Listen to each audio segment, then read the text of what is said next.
자, 오늘 다시 이제 남유다 왕으로 돌아가서 우리 영적인 은혜를 발견하는 시간을 갖기를 원합니다. 오늘은 특별히 여호사밧이라는 왕의 이야기를 통해서 우리가 하나님의 우리의 삶에 우리가 적용해야 될 영적인 원리가 무엇인지를 좀 살펴보기를 원합니다. 여호사밧 왕은요, 남유다의 네 번째 왕입니다. 아사왕이 참 훌륭했죠. 근데 이제 마지막 순간에 이게 나중에 나이가 들어서 영적인 판단력이 후려지게 됨으로 인해서 마지막은 좋지 않았지만 그래도 그 아버지의 영향을 받아서 여호사밧 왕은 아주 좋은 왕이 됩니다. 35살에 왕위에 올라가서 25년 동안을 통치하죠. 근데 보통 왕들은 전반기, 후반기로 살펴집니다. 그래서 전반기의 모습과 후반기의 모습.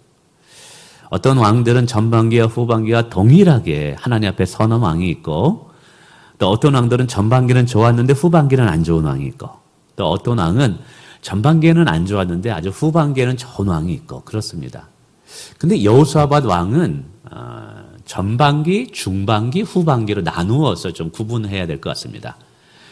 그래서 3주에 걸쳐서 말씀을 보게 됩니다. 이제 다음 주는 5월 첫째 주에 가정달이기 때문에 가정에 관해서 특별히 여호사밧 왕이 큰 실수를 하나 해요. 그것은 사돈을 잘못 맺습니다.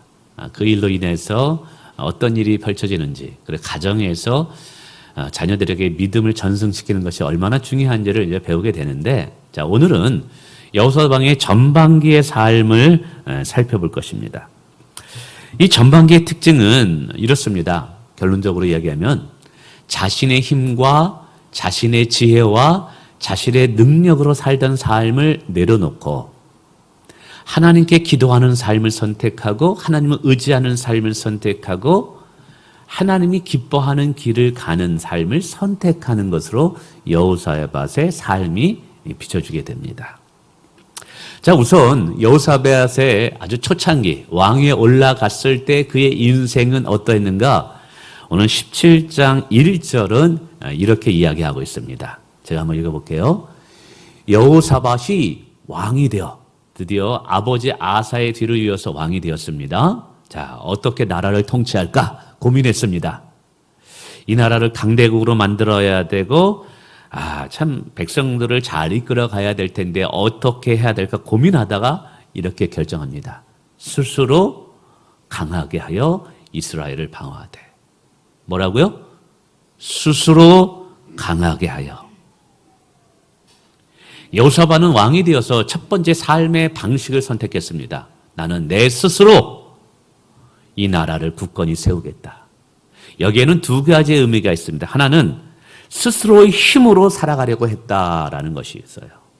또 하나는 스스로의 생각으로 살아가려는 모습이 있다는 것이죠. 여호사밧 시작은 내 스스로의 힘으로 강해지려고 했던 자였습니다. 스스로 나라를 방어하고 지키고 일으켜 세우려고 했죠. 사실 여호사밧의 방향은 옳았습니다. 나라를 위하고 국민들을 올바른 방향으로 이끌어 가기를 원했던 것이죠. 그리고 자신을 위해서가 아니라 백성들을 위한 정치를 하려고 했습니다. 그런데 방향은 맞았고 목적은 맞았는데 과정이 뭐였냐면 내 힘으로 그렇게 해보고 싶었던 거예요. 근데 열왕기 하하의 여호사밧 왕의 스토리나 오늘 역대하 17장의 스토리를 보았을 때 스스로의 힘으로 나라를 강성해지려고 했을 때 어떤 열매가 보이질 않았어요. 어떤 선한 것이 나타났다고 성경은 한 번도 언급하지 않아요. 이 말은 뭐예요? 스스로의 힘과 능력으로 나라를 잘 이끌어 가려고 했는데 안 됐다는 거예요. 자신의 한계를 느꼈던 것 같아요. 열매가 없었어요. 방향도 맞았고 목적도 맞았는데 무엇을 가지고 그 목적을 이루어갈 것이냐, 이게 중요하다는 것이죠. 두 번째는 스스로의 생각으로 살아가려는 자들이었어요. 우리가 그렇습니다. 이 사사기에서도 보면 각자의 소견대로 사는 인생이었다고 말합니다. 그러니까 여호수아바는 젊으니까 뭐 굳이 아버지를 따라서 살아갈 필요가 있고, 뭐 젊으니까 선지자의 이야기를 들을 필요가 있겠는가. 그래서 스스로 생각한 것이 진리이고 스스로 생각한 것이 길이라고 생각했어요. 자신이 옳다라고 생각하고 여기는 것이 중요했어요. 그런데 업적이 없네요. 선한 것이 열매가 나타나지 않네요. 오늘날에도 스스로 강해지는 자들이 있습니다. 분명히 옳은 것입니다. 합당한 것입니다. 그래서 내 힘과 내 능력으로 살아가려는 자들이 있습니다. 내 생각이 옳다고 생각하고 내 생각이 올바른 길이다라고 생각하는 분들이 있죠. 자신의 힘과 능력과 지혜로 살아가려는 자들, 그것이 여호사밧의 시작의 모습이었습니다. 그런데 결과가 없어요. 자기의 한계만을 느낄 뿐입니다. 그래서 이 여호사밧은 고민했던 것 같아요. 그래서 그의 삶의 태도를 바꾸게 됩니다. 그럼 어떻게 바꾸게 되느냐? 이게 중요해요. 오직 하나님께 기도하는 인생으로 스스로를 바꿉니다. 우리 4절 이렇게 이야기합니다. 여호사밧이 화면 한번 보고 읽어볼까요? 시작. 오직 그의 아버지 하나님께 구하며. 근데 재밌는 게 오직이라는 단어와 그의 아버지 하나님께 구하며 라고 말합니다. 이 말은 뭐냐면 이제 아버지가 돌아가시고 내가 왕이 됐으니까 그래도 나도 35살이야. 내 안에는 능력이 있고 힘도 있어. 그래서 그렇게 했는데 열매가 없는 거예요. 그래서 이제 아버지의 삶이 어떻게 하나님 앞에 은혜 받고 축복받았는가를 되돌아봤던 것 같아요. 아버지는 기도하는 아버지였거든요. 아버지는 하나님을 찾는 인생이었거든요. 그래서 이때 새롭게 결단합니다. 그래, 이제부터는 내 힘과 내 능력으로 살아가는 것이 아니라 하나님께 여쭈어보고 하나님께 묻고 하나님께 기도하는 인생으로 내가 살아가리라. 할렐루야. 여러분, 오늘날에도 살아가는 방법이 두 가지가 있죠. 내 힘과 능력을 믿고 의지하며 살아가는 인생이 있고 하나님께 기도하며 하나님께 지혜를 얻어서 살아가는 인생이 있는 줄을 믿습니다. 오늘 우리의 인생이 어떠해야 될까요? 오늘 우리의 인생은 하나님께 묻는 인생이 돼야 돼요. 중요한 결정과 선택을 할 때도 하나님께 기도하고 성령의 감동을 받고 움직이는 우리의 인생이 돼야 될 줄 믿습니다. 하나님께 구하는 인생이란 무엇일까요? 하나님의 주권을 인정하는 인생이에요. 나의 지식, 나의 선택이 실수할 수 있다. 인간은 완벽하지 않다. 인간은 완전하지 않다. 내가 내 자녀를 양육할 때도, 내가 사업을 할 때도 내 지혜와 내 능력은 한계가 있다라는 걸 인정하는 거예요. 반면에 우리 하나님은 무한하신 하나님이에요. 전지전능하신 하나님이에요. 나의 미래의 모든 것을 안고 나의 안고 일어섬을 아시는 분이 우리 하나님이십니다. 자신의 한계를 인정하고 하나님의 위대함을 인정함으로 하나님은 선하시고 실수하지 않는다. 이 믿음을 가지고 하나님께 묻는 인생. 오늘 여호사밧처럼 하나님께 구하는 인생이 되시길 바랍니다. 아멘. 두 번째, 이제 내 생각이 올바른 길이라고 생각했었잖아요. 근데 이걸 바꿔요. 오직 하나님이 정하신 길이 올바른 길이다라고 그는 바꿉니다. 6절에 이렇게 얘기합니다. 6절 화면 한번 볼까요? 다 읽는데 그중에 중요한 것만 딱 집어넣었어요. 시작. 그가 전심으로 여호와의 길을 걸어가. 앞에서는 자기 소견이 옳은 대로 행하였던 자가 여호사밧이었어요. 나도 경험이 있는 사람이야. 나도 세상 살 만큼 살았어. 35살이면 혈기가 얼마나 넘치겠습니까? 다른 사람의 이야기 잘 들어오지 않습니다. 잔소리로 들립니다. 귀찮습니다. 나 다 알아요. 근데 열매가 없는 거래요. 그렇게 살아도. 그래서 그때부터 여호사밧은 내가 생각하는 것이 길이요 진리요 생명이 아니라 하나님의 말씀이 길이요 진리요 생명으로 믿었던 거예요. 나를 만족시키는 길을 걸어간 것이 아니라 하나님을 기쁘시게 하는 길을 걸어가기로 작정한 거예요. 아멘. 네. 이게 참 중요합니다. 여러분, 신앙이 좋다는 말이 무슨 의미인가요? 신앙이 좋다라는 것은 저는 하나님의 말씀대로 부단히 살아가는 것이 신앙이 좋은 사람이다라고 저는 설명드리고 싶어요. 세상에 유혹이 오고 세상에 위협이 온다 할지라도 나는 오직 여호와의 말씀대로 살아가리라. 그래서 뒤에 보면 오직 하나님 말씀대로 살기 위해서 여호와가 정하신 길만을 가기 위해서 그는 하나님 말씀을 부단히 공부합니다. 그리고 자신뿐만 아니라 백성들에게도 성경을 가르칩니다. 여호와의 길을 걷기 위해서 산당과 우상들을 제거합니다. 이스라엘의 행위를 따르지 아니하였다고 해요. 이스라엘의 행위라는 것은 북이스라엘, 즉 아합, 우상 숭배하고 술 취하고 방탕한 삶에서 돌아서서 오직 내 길은 여호와께서 정하십니다. 하나님의 말씀말이 내 말의 등이요 내 길의 빛이니이다. 여호와의 진리가 내 삶의 길이 되기를 원합니다. 아멘. 우리가 그렇게 살기를 원합니다. 세상 사람들이 보기에 어리석어 보여도 바보같이 보여도 여러분 하나님이 인정해 주시면 되는 거잖아요. 하나님이 100점이다라고 하면 되는 거잖아요.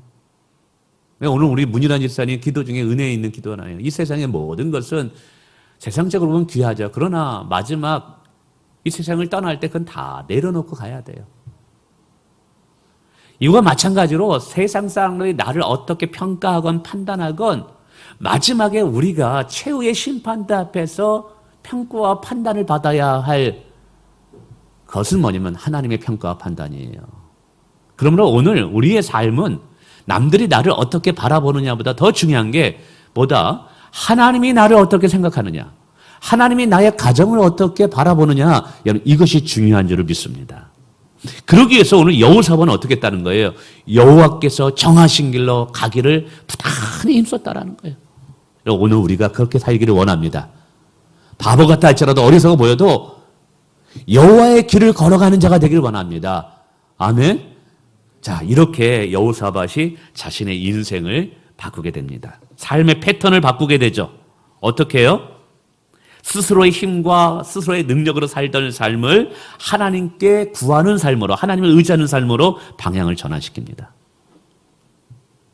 내 생각이 옳다고 생각하고 내 생각이 길이라고 생각했던 그 인생의 패턴을 오직 여호와의 말씀만이 길이요 진리라고 생각하며 인생의 패턴을 바꿉니다.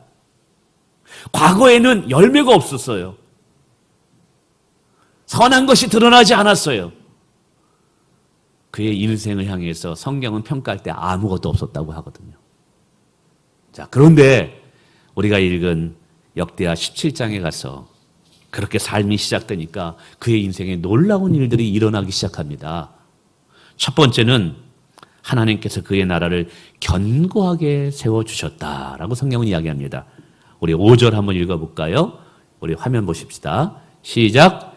여호와께서 나라를 그의 손에 견고하게 하시매. 근데 그의 나라를 견고하게 하신 것이 그 자신이 아니었어요. 하나님이 그의 나라를 견고하게 해 주셨다고 말합니다.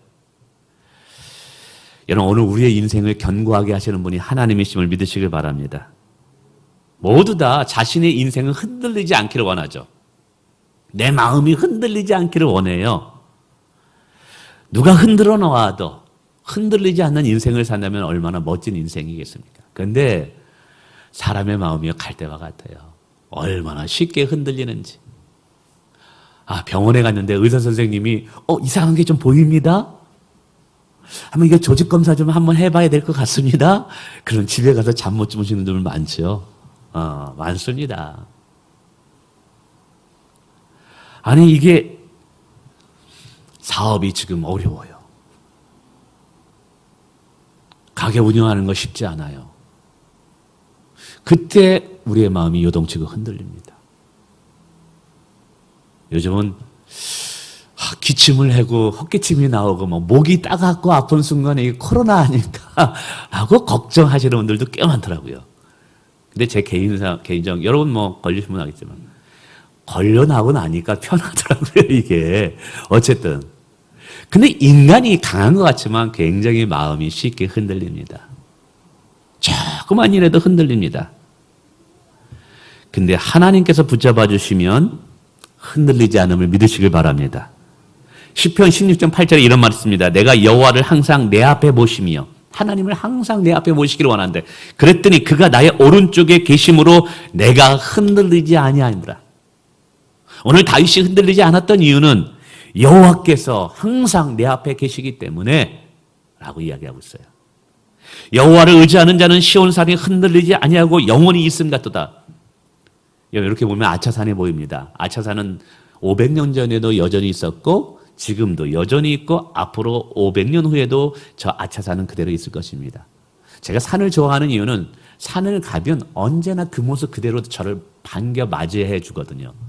사람은 돈이 있으면 알람방구를 끼고, 돈 잃어버리고 힘 잃어버리면 쓸데없다, 이제 내게 가치가 없다 그러면 다 떠나버려요.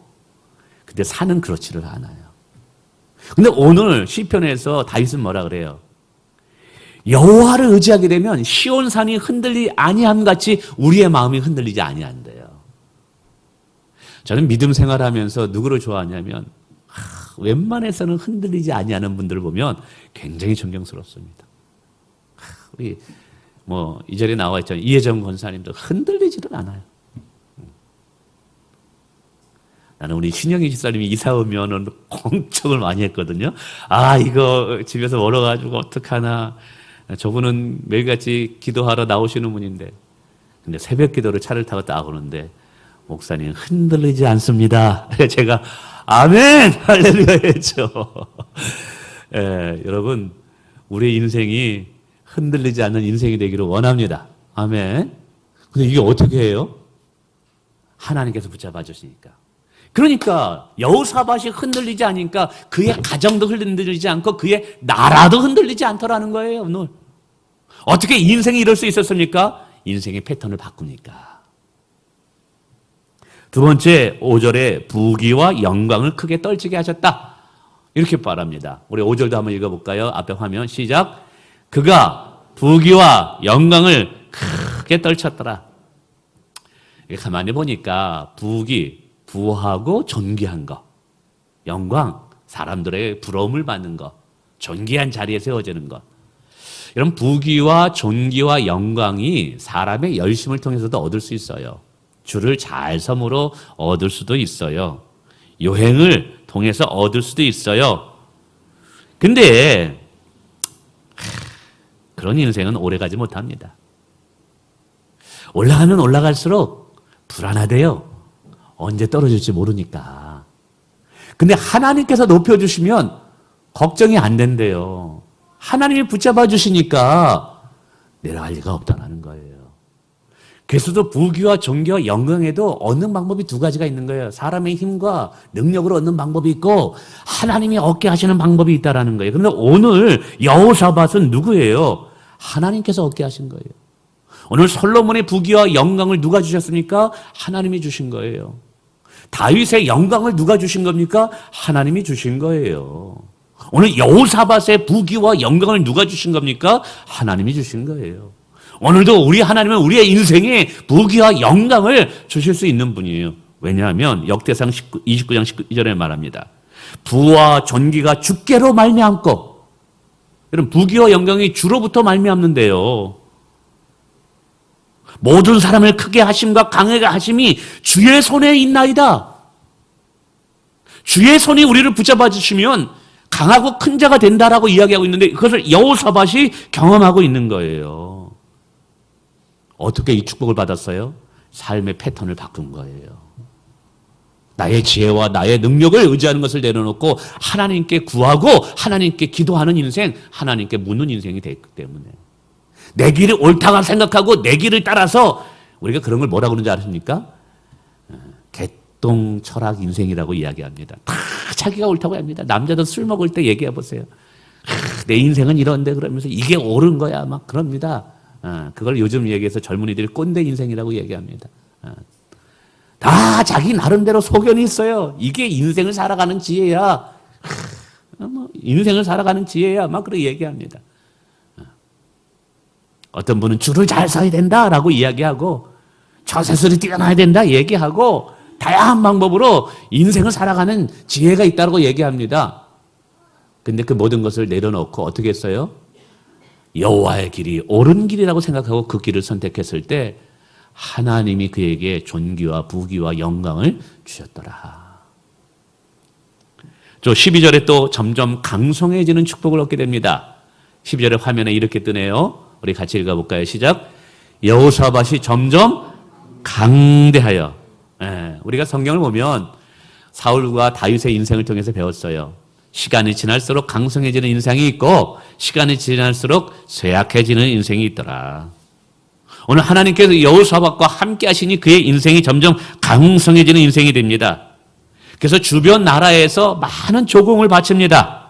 블레셋 사람들 중에서는 여호사밧에게 예물을 드리러 은으로 조공을 바치고 아라비아 사람들도 순양 7,700마리와 순염소 7,700마리를 드렸더라라고 말합니다. 점점 강성해지는 거예요. 이게 어떻게 가능했어요? 삶의 패턴을 바꾼 거예요. 그래서 사방의 여러 나라가 여호와를 두려워하여서 감히 남유다를 침공하지 못합니다. 그래서 10절에 이렇게 표현하네요. 사방의 모든 나라에게 두려움을 주사. 하나님께서 사방 여호사밧 주변의 여러 나라에게 두려움을 주사. 그 다음에 중요합니다. 여호사밧과 싸우지 못하게 하시며. 무슨 말이에요? 야, 여호사밧과 싸웠다는 우리 진다. 저 사람 건들면 안 된다. 나는 가만히 있는데 하나님께서 주변 나라들에게 두려움을 준 거예요. 경외감을 준 거예요. 저는 이 구절에 있는데 하나님 나 이 축복 주세요. 내가 기도했다니까요. 이게 뭐냐면 영적 권위예요. 그 목회자가 권위를 잃어버리면 이게 교회 이끌어가기가 힘들어요. 여러분도 마찬가지죠. 어느 공동체나 직장에서 여러분이 상사가 됐다고 해보세요. 상사가 됐는데 권위가 없어요. 신뢰를 못 줘요. 그 부하 직원들한테 늘 가볍게 여겨요. 부하 직원들이 우습게 여겨요. 그러면 어떻게 되겠어요? 피곤합니다. 이끄지도 못하고 그만둬야죠. 근데 권위가 있는 거예요. 그가 한 말에 대해서 사람들이 따라주네요. 그런데 이게 하나님께서 세우시니까 되더라는 거예요. 제가 목회하면서 성공한 목사님들 가만히 보니까 이 축복을 주셨더라고요. 저희 노회에서도 아주 참 목양을 잘하는 목사님이 계셔요. 그 목사님은 강대상에서 이것 좀 했으면 어떨까요? 라고 하면 그 다음날 장로님들과 권사님들이 그걸 싹 다 해놔버려. 이게 이거 좀 했으면 좋겠습니다 하면 그 다음에 다 돼 있어. 성도들이 목사님의 말씀이라면 우리가 하나님의 말씀처럼 우리가 순종하겠습니다. 근데 그게 그냥 세워진 거예요? 아니에요. 내가 그거를 해가지고 이렇게 한다고 되겠어요? 똑같은 사람인데? 같이 교회에서 30년 이상을 목양하면서 봤는데 여러분 가까이 사람을 보면요 단점이 더 많이 보입니다. 멀리서 보이니까 그래도 신령한 것처럼 보이죠. 그래서 어느 목사님은 저한테 그러더라고요. 원 목사 성도들하고 너무 친해지 마. 너무 친하면 다 잡힌다. 그렇게 얘기하더라고요. 멀리서 봐야지 기도 많이 하는 목사님, 신령한 목사님으로 보인다라는 거예요. 근데 그런다고 해서 권위가 세워지나요? 아니에요. 하나님이 주셔야 되는 거예요. 성도들한테 물어봤어요. 아니 어떻게 그렇게 목사님 말씀을 그렇게 잘 순종하면서 교회를 아름답게 이렇게 만들어갑니까? 우리 목사님이요. 하나님이 세우셨어요. 그런 거예요. 하나님이 세우신 분이에요. 그러니까 그 목사님 때문에 순종하는 게 아니에요. 목사님의 말에 권위가 있기 때문에 순종하는 게 아니라 그 뒤에 하나님이 보인 거예요. 오늘 여호사밧이 강성해지면서 사람들이 두려워한 거예요. 저거 하나님이 뒤에 계시다. 전능하신 하나님이 뒤에 있기 때문에 함부로 저 왕을 대할 수 없다. 그래서 뭐라고 얘기하는 거예요? 주변 나라 사람 왕들이 두려워하여 여호사밧과 싸우기를 두려워했더라. 이게 굉장한 축복입니다. 그래서 그때부터 남유다는 20년을 넘게 태평성세를 이루게 됩니다. 근데 생각해보세요. 이 축복이 어떻게 왔어요? 하나님으로부터. 그 전에 나의 지혜와 나의 능력과 나의 경험, 나의 생각으로 살아갔을 때는 이런 열매가 맺어지지 않았다니까요.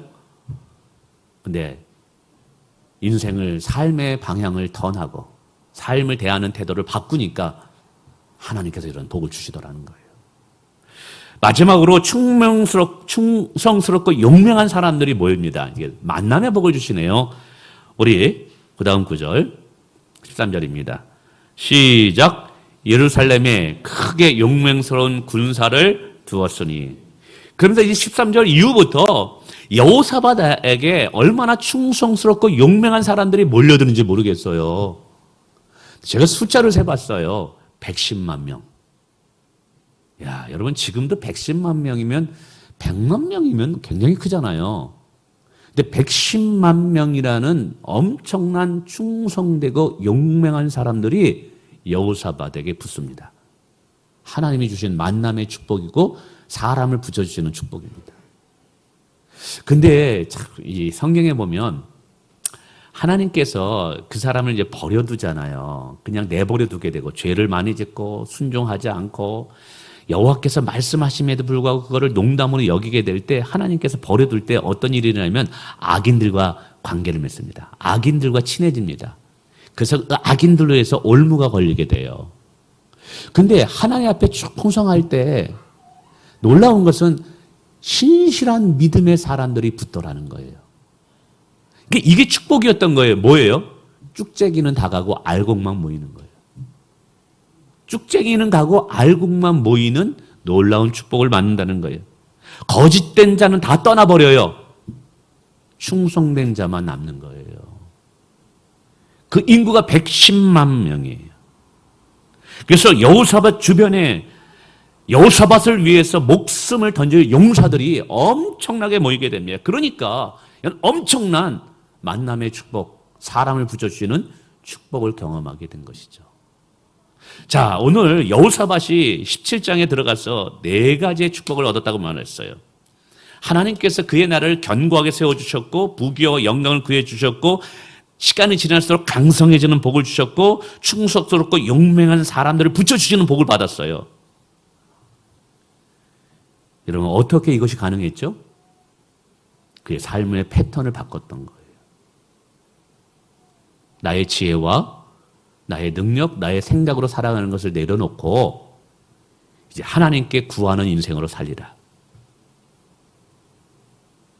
내가 생각하는 생각으로 살아가는 인생이 아니라 여호와의 길을 힘써 지키는 자, 하나님의 말씀을 어떻게든지 붙잡고 말씀대로 살기 위해서 진실하게 살아가기를 힘썼을 때 하나님께서 그 삶을 복되게 만드셨어요. 여러분 성경에서 왜 이 여호사밧의 이야기가 이렇게 기록될까요? 간단해요. 오늘 이 성경을 읽는 성도로 하여금 우리에게 질문하는 거예요. 당신은 이제 무슨 힘으로 살겠습니까? 당신은 이제 누구의 지혜로 살겠습니까? 결정하라는 거예요. 여러분 오늘 여호사밧의 인생은 오늘 우리에게 무엇이 지혜로운 삶의 방식인가를 깨닫게 하고 결단케 하는 은혜가 된다는 사실입니다.